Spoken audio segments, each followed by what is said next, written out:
sobre um ponto da aposentadoria, né? Para o ano que vem, se a gente falar de aposentadoria por idade, continua do mesmo jeito. É aquela, assim, teve uma recente reforma, né, em 2019, 6 anos atrás, em novembro de 2019, teve uma reforma da Previdência que alterou aí a forma, aumentou um pouquinho mais a idade para a pessoa se aposentar, no caso de idade. Hoje, atualmente, se estivermos falando de idade, se for ano que vem, é 65 anos homem, 62 anos mulher, e tem que ter contribuído 15 anos de contribuição. Isso não tem alteração.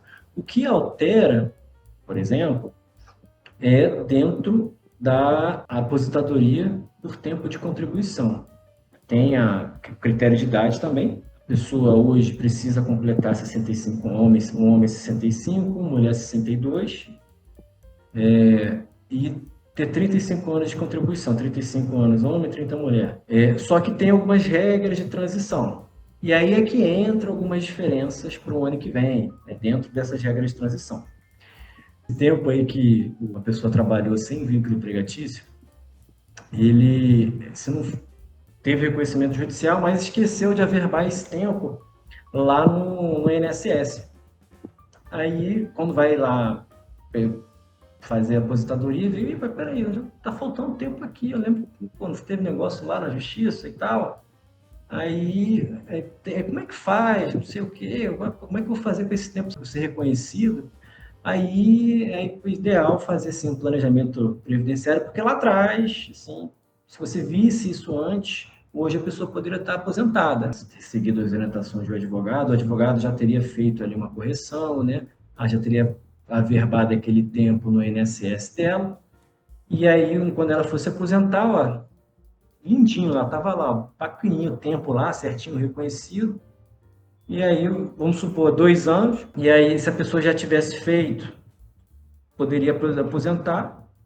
Agora, se não tiver feito, vai ter que buscar a averbação do tempo, e se demorar a regularizar isso, dependendo de como for, né, não fizer, pode ser que dentro desse cenário, né, possa ocorrer, ela ter que trabalhar mais de 2 anos. Aí, o que é importante a gente falar aqui?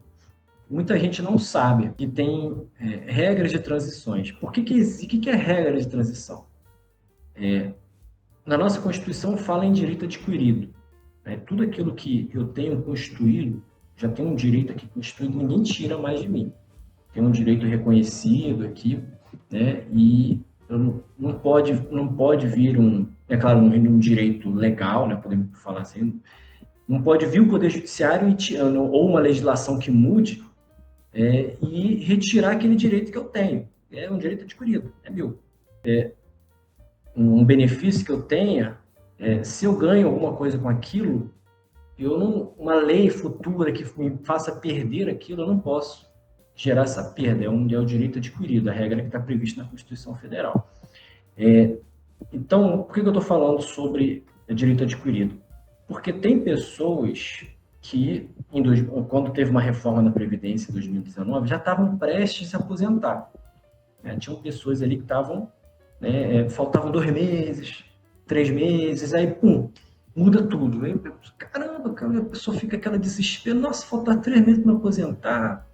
Tem que esperar, como é que vai ser agora? A pessoa tinha 50 anos, porque não tinha critério de idade, né? Não existia critério de idade, aí tinha 50 anos. Mas já trabalhava desde cedinho, já tinha 35 anos de contribuição e tal. Aí eu falei, nossa, agora eu vou ter que. Homem, né? Você tem que esperar 15 anos para eu poder me aposentar? Não, mas assim, ele estava batendo a porta da aposentadoria dele. Aí a legislação produziu ali as regras dos pontos, né? A regra de transição. Para você conseguir se aposentar, para você entrar nesse portal de aposentadoria e conseguir sair de funcionário para passar para um aposentado, você tem que respeitar umas regras. A tal regra de transição. Já tinha falado, tinha esquecido o nome. A regra de Verdade. transição. Você tem que respeitar as regras de transição. Aí, dentre eles, você tem ali a regra mínima progressiva. Para 2026, por exemplo, esse ano era 57 anos, agora vai para 2026 agora vai para 59 anos mulher e 6 meses de idade, 30 anos de contribuição. Aqueles que as mulheres que tiverem aí com 59 anos ano que vem já poderão se aposentar. Bom, previdência, né, a aposentadoria causa muitas dúvidas, ainda mais quando a gente fala sobre reforma na previdência, né? As pessoas acreditam que todo ano muda alguma coisa, até muda, né? Tem uma mudança, mas ela não é tão significativa. Para um pequeno grupo de pessoas ter um tipo de benefícios para talvez almejar uma aposentadoria. Isso gera muita dúvida. Aí a pessoa que acha que todo ano muda tem uma mudança significativa. Mas via de regra, o que é? A gente tem dois tipos de aposentadorias aqui, assim, que interessam aqui para pessoas em si, que geralmente se vê nesse padrão. É a aposentadoria por tempo de idade e por tempo de contribuição. A aposentadoria por idade, ela hoje precisa respeitar.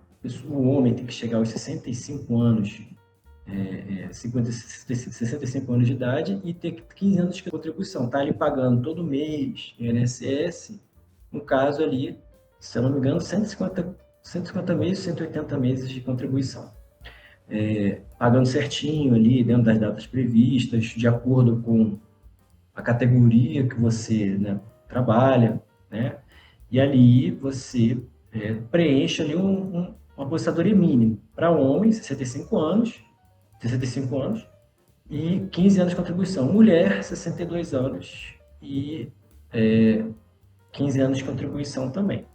Isso não muda. Ano que vem vai continuar do mesmo jeito. Essa é a regra. Não tem alterações. O que muda? Aí, claro, aí tem um outro critério aqui de aposentadoria, que é a aposentadoria rural. Para quem é rural, a aposentadoria por idade muda, porque o trabalho no campo é mais pesado, né? Então, do que o trabalho urbano. E de regra, né? Assim, tem essa diferenciação. O trabalhador rural, no caso, aquele que é segurado especial, né? Que depende, tem a sua família ali no campo, né? E produz, tem a produção dele ali que vende e consome também, né? Consome aquilo que planta. Ele se enquadra numa categoria especial ali de aposentadoria por tempo de idade. No caso, o homem, nesse caso, ele não vai se aposentar com 65, ele se aposenta com 60. A mulher, ao invés de ser 62, ela vai se aposentar com 55 e 15 anos aí de atividade rural comprovada. Aí não precisa contribuir para o INSS, mas precisa comprovar, né, a atividade rural, nesse caso. Aí isso é uma peculiaridade. Mas dentro de aposentadoria por idade, eu falei de duas, né? Tem a urbana, tem a rural, tem essas diferenciações. O que muda para 2026 é que a gente vai começar a falar agora. Tem uma outra espécie de aposentadoria que é a de tempo de contribuição. Tempo de contribuição. Quando preciso contribuir, é um pouco mais cara, né? Assim, você tem valores maiores envolvidos, né? Por idade, só uma complementação por idade. Você recebe um salário mínimo, 13º e pronto, é isso. Você não tem variações, você está ali variáveis ao salário mínimo vigente. A aposentadoria por tempo de contribuição, aí você tem um valor um pouco maior. Claro que se você contribui sobre o salário mínimo, você vai receber o salário mínimo. Tem muito tempo. Você vai ter uma possibilidade de aposentar talvez um pouquinho mais cedo, dependendo das regras de transições aqui. Mas, dependendo, né, de algum benefício que a legislação lhe dê, você vai continuar recebendo salário mínimo, mas pode ser que você receba mais cedo. Mas aqui, dentro do tempo de contribuição, a gente tem um teto aí, né, o famoso teto do previdenciário, que aí eu posso ganhar de salário mínimo a R$8.000, aproximadamente, que é o teto, né, do INSS hoje. E aí você contribui um pouquinho mais caro, né? Isso é para umas situações